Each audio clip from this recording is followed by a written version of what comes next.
porque fueron los disparos hechos desde la azotea del edificio Chihuahua. De allá dispararon, perversamente contra los soldados y contra sus propios compañeros, o por el nerviosismo del momento y su falta de práctica en el manejo de las armas que ellos habían conseguido o que a ellos les habían dado, no pudieron controlar los disparos y no solamente hirieron y lesionaron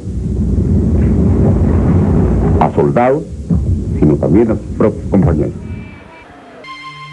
Que va a España un mexicano limpio, que no tiene las manos manchadas de sangre.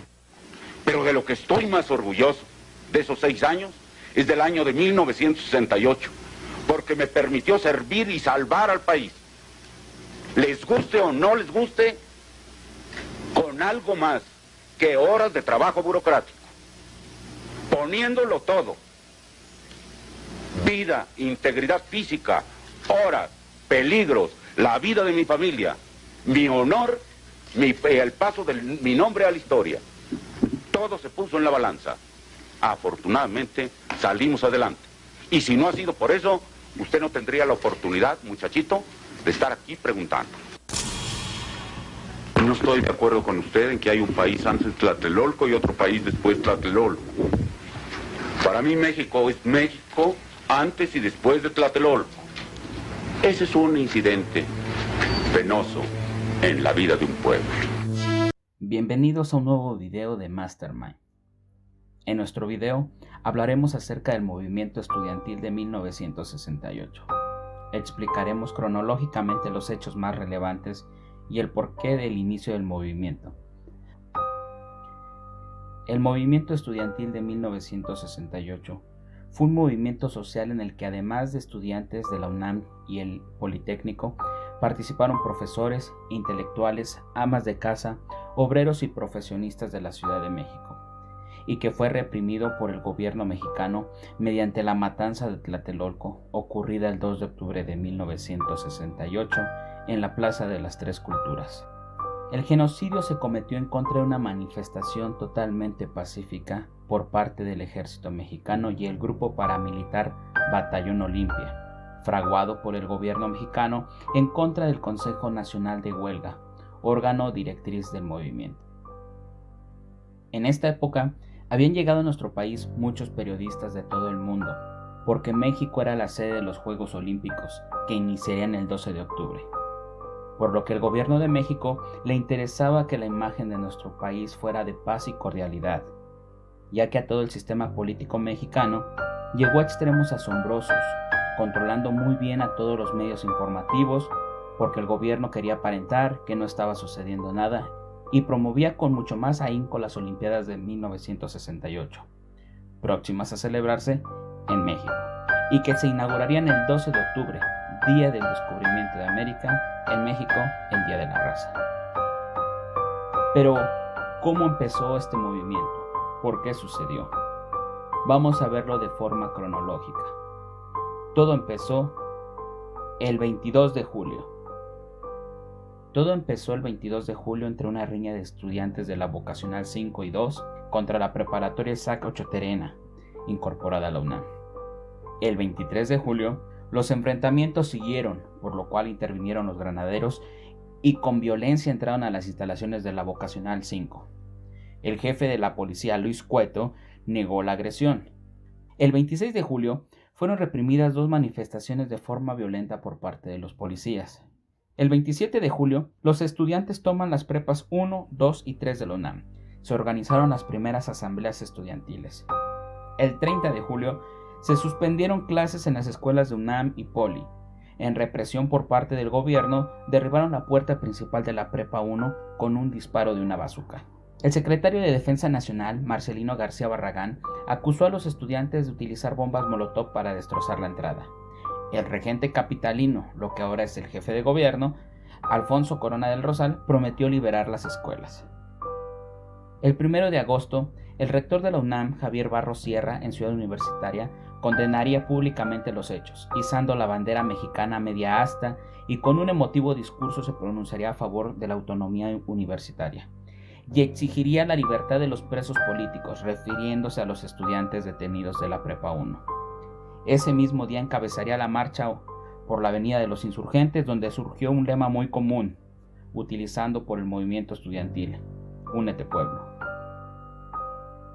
El 2 de agosto se crea un Consejo Nacional de Huelga formado por estudiantes en paro y la Coalición de Profesores en Educación Media Superior y Superior. Además de directores de escuelas en paro, publicaron un desplegado en apoyo a los estudiantes.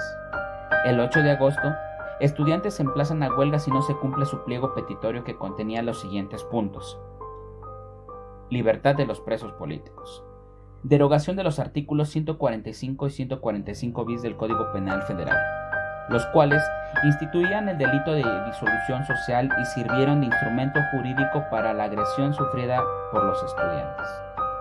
Desaparición del cuerpo de granaderos, destitución de los jefes policíacos, indemnización a los familiares de todos los muertos y heridos desde el inicio del conflicto, deslindamiento de responsabilidades de los funcionarios culpables de los hechos sangrientos. 1 de septiembre.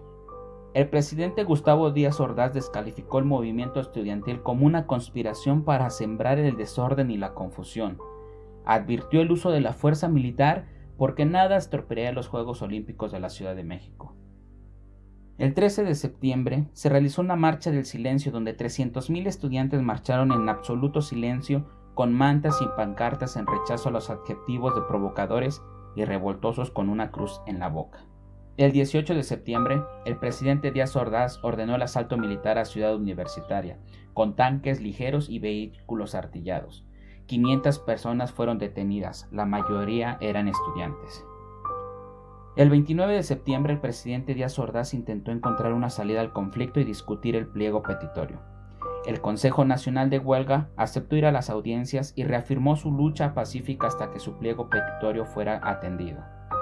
Ese mismo día, se convoca un mitin en la Plaza de las Tres Culturas para el día 2 de octubre.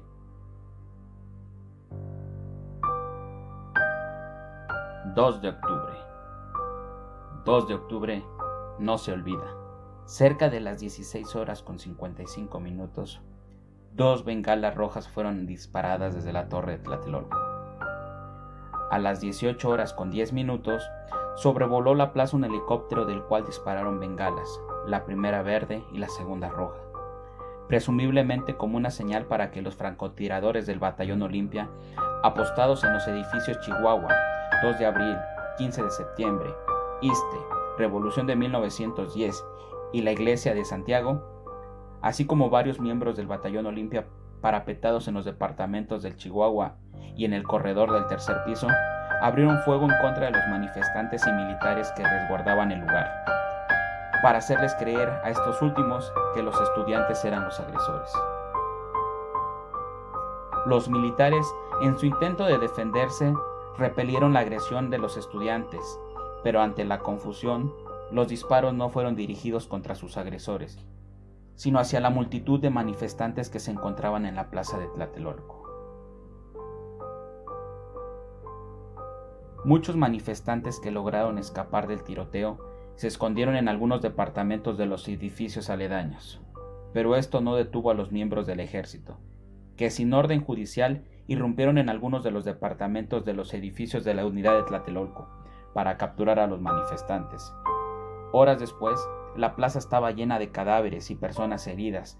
Los estudiantes fueron llevados a culatazos a 2 lugares: las puertas de los elevadores del edificio Chihuahua, donde fueron desvestidos quedando solamente en ropa interior y golpeados, y al exconvento situado al lado de la iglesia de Santiago Tlatelolco, donde reunieron aproximadamente 3,000 detenidos. Otros fueron desnudados en las paredes del convento, donde un mes aún podían verse manchas de sangre en los muros entonces blancos de la construcción. La plaza fue limpiada por el cuerpo de bomberos y la tropa de soldados se mantuvo ahí hasta el 9 de octubre. Varios testigos aseguran que durante este lapso el Batallón Olimpia se disfrazó de empleados de luz y agua para poder buscar estudiantes fácilmente. Los detenidos, por su parte, fueron enviados a distintas cárceles de la Ciudad de México. Los cabecillas fueron enviados al campo militar número 1 o al Palacio Negro de Lecumberri, así como el campo militar número 1. El gobierno de México contó con una estrategia de sabotaje, infiltración y una campaña de desprestigio realizada por medios de comunicación como El Heraldo, El Sol de México, El Universal, y la prensa hacía el movimiento desde las primeras semanas de su desarrollo. A semejanza de otros conflictos sociales, el gobierno ejerció una fuerte censura a la libertad de expresión, por lo cual las versiones preliminares de los diarios al día siguiente del 2 de octubre hablaron en lo general de la versión oficial de un choque entre el gobierno y algunos estudiantes armados, y el correspondiente castigo a saboteadores y agitadores. Algunos de los titulares de los periódicos del 3 de octubre de 1968 fueron: El Universal, Tlatelolco como campo de batalla. Durante varias horas terroristas y soldados sostuvieron rudo combate. El Sol de México. El objetivo, frustrar los 19º Juegos. Manos extrañas se empeñan en desprestigiar a México. Excelsior. Recio combate al dispersar el ejército un mitin de huelguistas.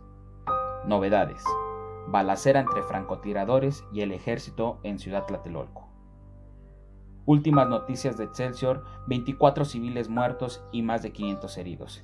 Cifras incompletas de militares heridos. En la Plaza de las Tres Culturas se encontraba la periodista Oriana Fallaci, quien resultó herida y considerada muerta. Su testimonio posterior fue de una masacre peor que la que había visto en la guerra. Luego de los hechos del 2 de octubre, el Estado mexicano patrocinó y distribuyó una serie de textos propagandísticos con el fin de socializar la versión oficial de los hechos y justificar sus decisiones. Aún se desconoce la cifra exacta de muertos y heridos. El gobierno mexicano manifestó en 1968 que fueron solo 20 muertos.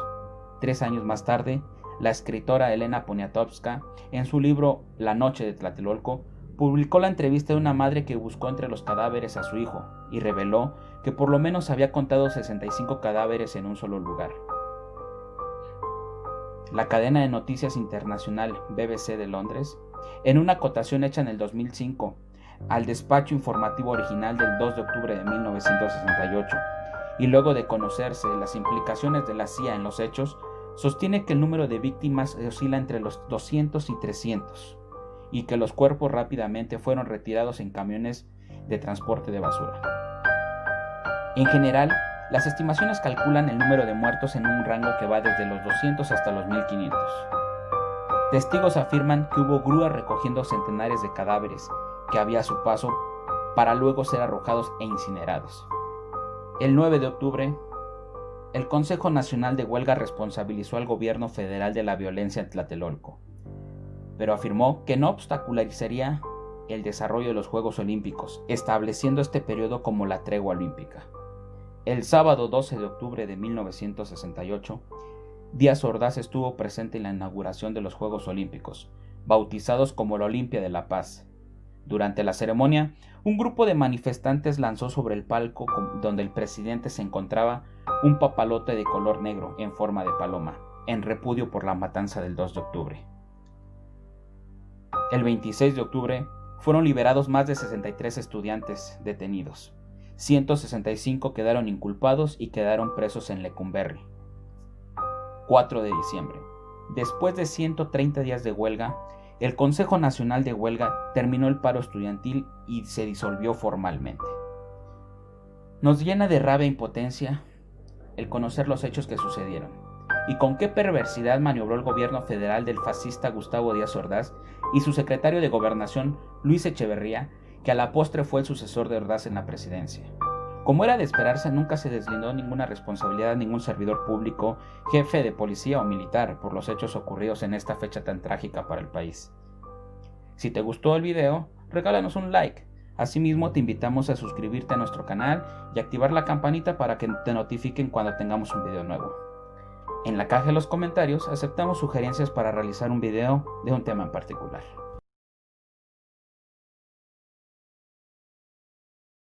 Íntegramente la responsabilidad personal, ética, social, jurídica, política e histórica por las decisiones del gobierno en relación con los sucesos del año pasado.